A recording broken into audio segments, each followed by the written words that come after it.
이제 파이썬에 대한 조사를 했었던 적이 있어요. 그랬더니 공격자가 사용한 툴의 77%는 파이썬에 기반을 두고 있는 툴이었더라 라고 조사된 바가 있습니다.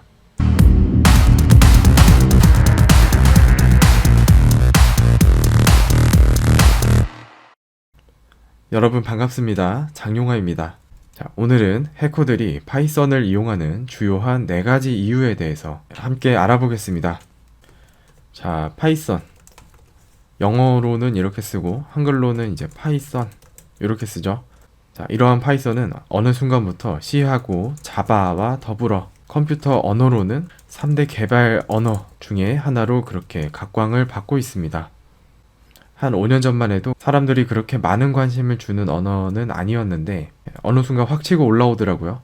저도 안 배우려고 하다가 결국에 배우고 지금은 이제 생활 코딩 파이썬이라는 책도 하나 집필할 정도로 많은 관심이 있는데, 그런데 오늘은 이제 해커가 파이썬을 사용하는 4가지 이유라는 주제로 함께 살펴보겠습니다. 네, 결론부터 좀 말씀을 드리자면 이 4가지 이유를 압축해서 한 개의 단어로 표현을 할 수가 있어요. 그거는 이제 실용성이에요. 실용성. 자, 이게 무슨 말이냐면은, 자, 일단은 회사, 기업 똑같은 말입니다만 회사나 기업은 자산을 가지고 있어요. 자산. 근데 이 자산들이 어느 날 하늘에서 뚝 떨어진 게 아니죠. 그렇기 때문에 옛날 언어들로 작성이 되어 있습니다. C 계열도 많고 자바 계열도 많은데, 근데 이제 해커는 자산이 없어요. 자산이 없습니다. 여기서 말씀드리는 자산은 소스 코드의 분량입니다. 예를 들어서 회사가 만약에 수백만 라인 정도를 가지고 있다. 수천만 라인일 수도 있어요. 억 단위의 라인을 가질 수도 있죠. 그런데 이제 해커의 입장에서는 이제 많아봐야 수천 개의 라인 혹은 수만 라인 정도일 거거든요. 좀 더 하면 수십만? 근데 역할과 상황에 따라서 수천 라인이 많은 걸 수도 있습니다. 수백 라인만 가지고도 직업 활동에 무리가 없는 해커들도 있을 거예요. 네, 상황이 이렇기 때문에 해커는 유연한 대처가 가능합니다. 필요하다면 주력 언어를 언제든지 바꿀 수가 있는 거죠. 네, 지금은 파이썬이 대세지만 나중에 이제 루비가 대세가 된다, 아니면은 R 언어가 대세가 된다, 이러면은 금방금방 주력 언어를 바꿀 수가 있습니다. 네, 그치만 이미 가지고 있는 자산이 많은 기업의 경우에는 주력 언어를 하루아침에 바꿀 수가 없어요. 주력 언어를 바꾼다는 것은 새로운 장비, 새로운 솔루션을 구입해야 된다는 거고, 이런 게 다 이제 회사의 지출을 의미를 하기 때문에 가지고 있는 거를 최대한 오래 유지보수해서 사용하자라는 방향으로 가는 것이 일반적이죠. 그렇기 때문에 해커들이 사용하는 언어는 얼마나 실용적인가가 중점이 될 수밖에 없습니다. 그러면 이 실용성을 조금 더 풀어서 말씀을 드릴게요. 첫 번째, 고수준 문법을 사용합니다. 다른 말로는 생산성이 높다라고도 표현을 할 수가 있을 것 같아요. 그러니까 예를 들어서 기초적인 얘기긴 한데, 기초적인 자료 구조 같은 거 있죠. 스택이나 큐 이런 것들을 사용을 하려면은 푸시도 있어야 되고 팝도 있어야 되고 이런데, 이런 것들이 이제 자동으로 구현이 되어 있습니다. 애초에 그냥 리스트라는 자료형으로 퉁치자 해가지고 스택처럼 쓸 수도 있고 큐처럼 쓸 수도 있어요. 여튼 그리고 대표적으로 리스트 표현식 이런 것들도 있고, 람다 함수라던가, 그리고 가변적인 자료형 이런 것들을 통해서 다른 언어에 비해서 코드 길이가 짧아집니다. 그리고 메모리 관리 이런 것들이 있죠. 이러한 부분들이 개발자가 일일이 신경 써주지 않아도 알아서 구현되어 있는 것들이 많이 있습니다. 그렇다고 해서 물론 다른 언어에서처럼 이런 것들을 세부적으로 컨트롤할 수 없느냐, 그런 건 또 아니에요. 기본적으로 구현이 되어 있기 때문에 이거를 사용을 하든지 아니면 다른 언어들처럼 바닥부터 만들어서 사용을 할지 선택을 할 수가 있는 특징이 있습니다. 그런데 웬만하면은 디폴트로 구성되어 있는 것들을 학습을 해서 사용하는 게 더 효율적이기 때문에 굳이 만들어서 사용할 필요가 있나 라는 생각이 들 정도로 잘 만들어져 있습니다.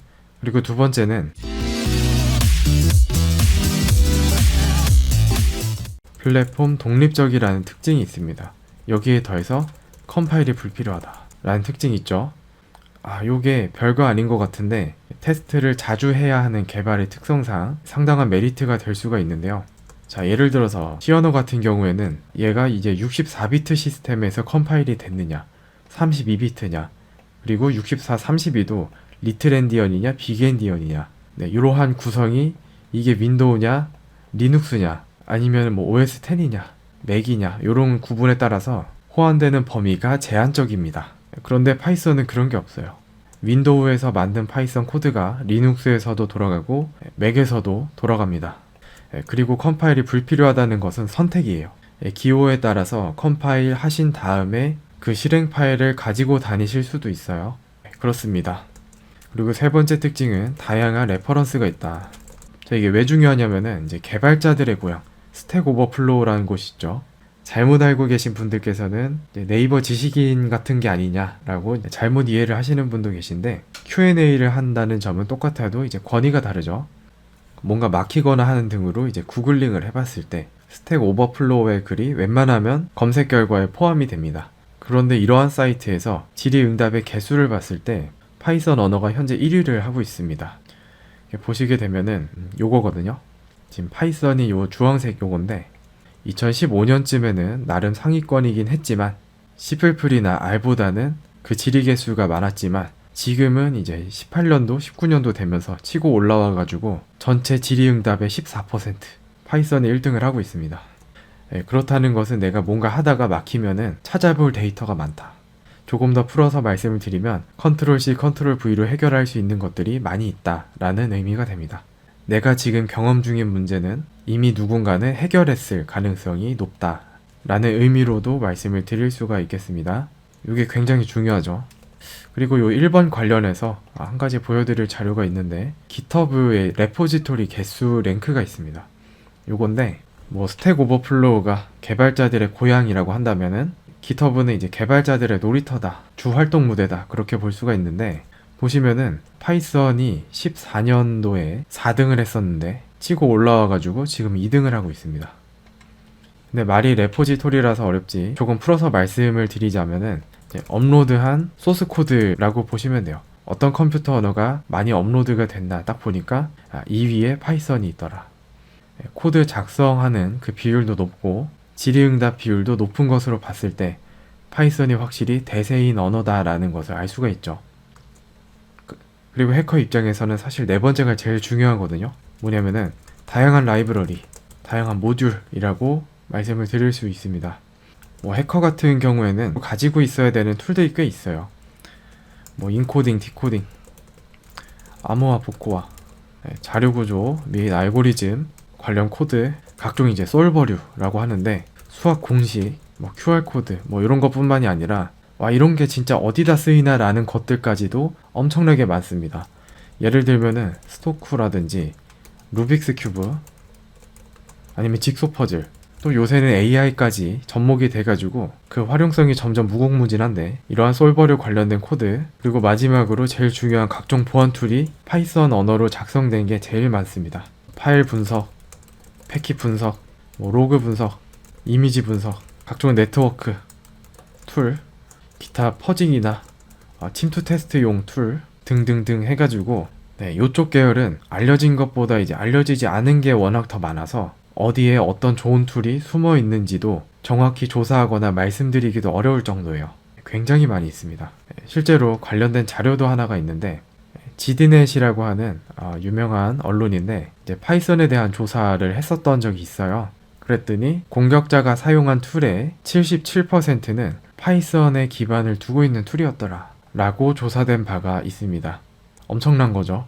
뭐 세상에는 C 언어를 포함해서 수십 가지, 수백 가지 언어가 있는데 공격용 툴에 있어서는 77%가량의 점유율을 보이고 있다. 근데 요게 물이 오르기 전이에요. 2018년도. 지금은 이때보다 그 비율이 더 높아지지 않았을까 예상을 해봅니다. 그리고 관련해서 한 가지 보여드릴 수 있을 만한 부분이 직소 퍼즐. 요거는 이제 재미서버에서 하나 가져와 봤는데 예를 들어 GitHub에 이런 거 있어요. 뭐 Z랑 뭐 S랑 비슷해가지고 약간 리트 느낌으로 졸버라고 이렇게 네이밍을 한 것 같은데 요거 있죠. 몇 피스짜리 퍼즐이라고 보통 얘기하는 게 이제 직소 퍼즐입니다. 이러한 이미지가 있으면은 이 파이썬 스크립트만 돌리면 이렇게 결과를 만들어줍니다. 실행만 시키시면 돼요. 여기서의 요점은 메인 파일만 실행시키면 된다라는 거죠.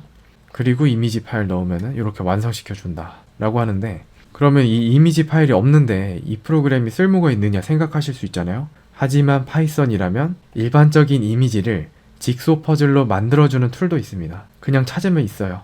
유사하게 일반 이미지를 루빅스 큐브, 육면체 이러한 퍼즐 있죠. 이러한 이미지로 이렇게 조각내 가지고 만들어주는 툴도 있습니다. 또한 조각낸 걸 다시 맞춰주는 툴도 있습니다. 정말 찾아볼수록 없는 게 없구나 라는 생각이 드는데, 그래서 감히 말씀을 드리자면 특수 목적 언어를 제외를 하고, 예를 들어서 이제 HTML 같은 거 있죠.